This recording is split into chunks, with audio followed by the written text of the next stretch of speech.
Salut tout le monde, je suis super contente de vous retrouver aujourd'hui dans une nouvelle vidéo parce que oui, je sais, ça fait très longtemps que j'ai plus posté sur YouTube, mais aujourd'hui j'avais très envie de revenir pour vous partager une vidéo un petit peu écolo-friendly parce que pour ceux qui ne le savent pas encore, je suis devenue végétarienne aussi d'un point de vue écologique.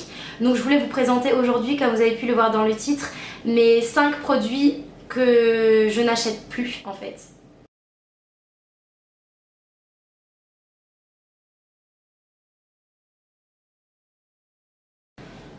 Donc je voulais commencer par un produit dont on entend beaucoup parler sur YouTube, sur les blogs, si on s'intéresse un petit peu à l'écologie et à la réduction de nos déchets. Ce sont les cotons lavables. Donc moi j'ai commencé directement à acheter en fait via le site Les Tendances d'Emma parce qu'il proposait un kit pour voir un petit peu quelle était la texture qui nous correspondait le mieux. Je vous avoue que moi donc c'est cette matière-ci, mais je vous avoue que je me rappelle plus du tout en fait de ce que c'est. Donc moi j'ai complètement adopté ça en fait clairement pour moi ça a été la révolution. Je me maquille tous les jours. Donc forcément je me démaquille tous les jours et en fait j'entassais les cotons jetables et je me suis dit qu'en fait je voulais vraiment participer à la réduction de mes déchets et c'était pour moi une des manières les plus simples en fait de réduire mes déchets. Donc aujourd'hui j'en possède 2 sortes. Ceux-ci ce sont des cotons que ma belle-mère m'a acheté Noël dernier et ceux-là qui sont un petit peu plus souples que ceux-là. Je m'en sers ceux-là plus pour un nettoyant en fait que pour un démaquillant parce que je trouve que la version carrée n'est pas très pratique en fait. Après c'est simplement une question de goût et d'habitude. Ils en font aujourd'hui dans plein de marques. Vous pouvez même les créer vous-même avec des vieux tissus. Moi je suis pas du tout une couturière donc je préférais en acheter directement. Mais moi j'en suis complètement convaincue. Pour rien au monde je reviendrai à des cotons classiques. Ensuite je voulais vous présenter un objet pas très glamour mais malheureusement on doit tous en passer par là. C'est les auriculis. Donc qu'est-ce que c'est qu'un auriculi? Je suppose que vous en avez déjà entendu parler. C'est pour en fait se nettoyer les oreilles. Donc pour pallier un petit peu au classique coton-tige, on utilise et hop et on jette. Qui finalement n'est vraiment en plus d'être pas du tout écolo, vraiment mauvais pour l'intérieur de l'oreille. Au lieu de nettoyer, vous créez simplement un bouchon à long terme. C'est vrai que l'auriculi c'est pas très glamour et franchement j'étais un petit peu réticente au début. Moi je l'ai adopté depuis on va dire à peu près 6 mois et j'en suis absolument convaincue. C'est simplement un objet où on passe délicatement dans l'oreille et on gratte en fait l'intérieur de l'oreille.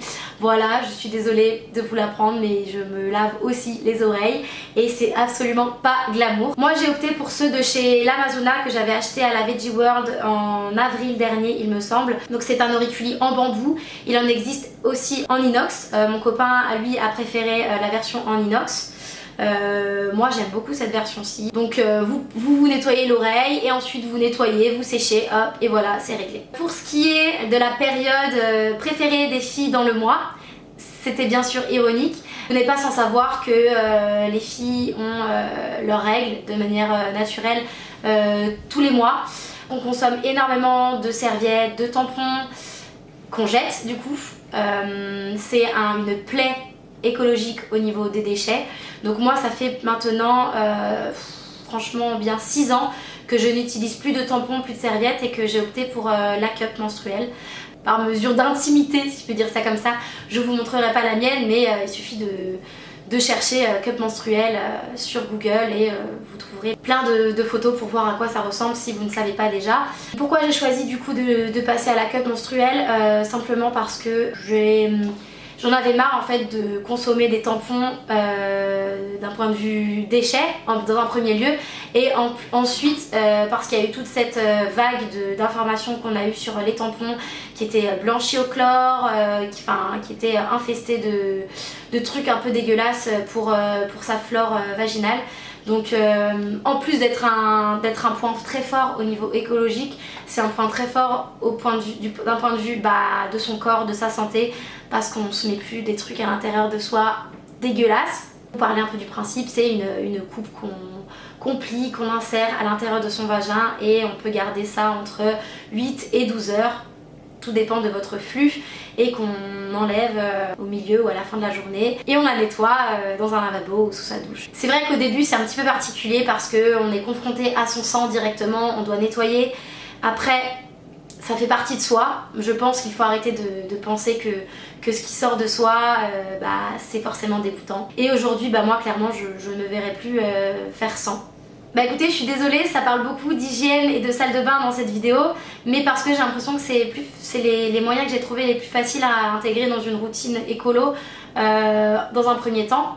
Donc là je vais vous parler d'un déodorant. Donc c'est un déodorant que j'ai fait moi-même. J'avais testé dans un premier temps le déodorant de chez Schmitt en stick et le déodorant de chez Clémence et Vivien en pot comme ça. D'ailleurs c'est un pot récupéré de chez Clémence et Vivien. J'ai toujours été une grande adepte des antitranspirants, ouais, clairement. J'ai toujours eu un problème avec la transpiration, avec l'odeur de la transpiration, avec la texture de la transpiration. Voilà, encore très glamour, désolée. Mais clairement, je me suis renseignée et j'ai compris que c'était super mauvais en fait d'empêcher mon corps de dégager ces toxines qui se trouvent dans la transpiration. Donc j'ai voulu opter pour un déo un peu plus écolo et un peu meilleur pour ma santé. Donc j'ai commencé par celui de chez Schmitt. J'ai trouvé que le format stick se vidait beaucoup trop vite en fait. Donc je suis passée au format pot de chez Clémence et Vivien que j'ai beaucoup aimé. Mais en fait il faut savoir qu'il coûte un peu moins d'une quinzaine d'euros. Je trouve que c'est un petit peu cher, donc du coup j'ai essayé de créer une version moi-même que j'ai trouvé sur la vidéo de Venus Green. Je vous laisserai la vidéo dans la barre d'infos si ça vous intéresse. C'est franchement une tuerie ce déodorant. Il coûte absolument pas cher. Je crois qu'on a besoin de 3 ou 4 ingrédients pour réaliser ça. Donc franchement pour moi ça a été une révolution.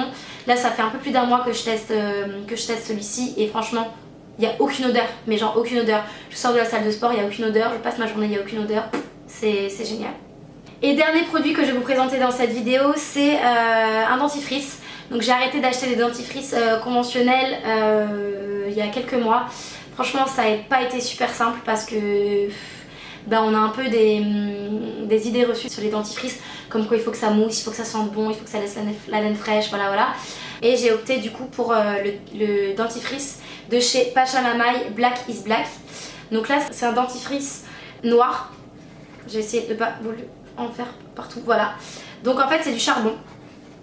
Ouais, ça fait un peu peur. C'est du charbon mélangé à, je suppose, de l'argile et des huiles essentielles de menthe poivrée pour ce côté haleine fraîche, ce côté ça sent la menthe. Il faut savoir que le charbon est blanchissant, donc moi j'en suis franchement satisfaite. Il suffit de frotter sa brosse à dents dessus. Clairement on a les dents noires, moi ça me fait beaucoup rire. Au début c'était un petit peu déconcertant, là je m'y suis clairement habituée, donc moi j'en suis absolument satisfaite. C'est déjà le deuxième pot que je rachète et j'en suis tout à fait ravie. Écoutez, voilà tout le monde, j'en ai terminé avec ma vidéo de mes 5 produits que je ne rachète plus ou que je rachète d'un point de vue écolo et zéro déchet. J'espère que cette vidéo vous aura plu. Si c'est le cas, n'hésitez pas à me laisser des petits pouces en l'air et à me laisser un commentaire. Ça me permet vraiment de m'encourager et à continuer à faire des vidéos parce que je vois que ça vous plaît. Si une autre édition de ce genre de vidéo vous intéresse, je pourrais vous parler de 5 autres produits que je ne rachète plus, par exemple, que je ne rachète plus dans ma cuisine ou que je ne rachète plus dans mon garde-robe. Ça me ferait super plaisir de partager ça avec vous. Écoutez, sur ce, je vous laisse. Je vous envoie tout plein de bisous et jusqu'à la prochaine vidéo. N'oubliez pas de prendre soin de votre santé, des animaux et de la planète.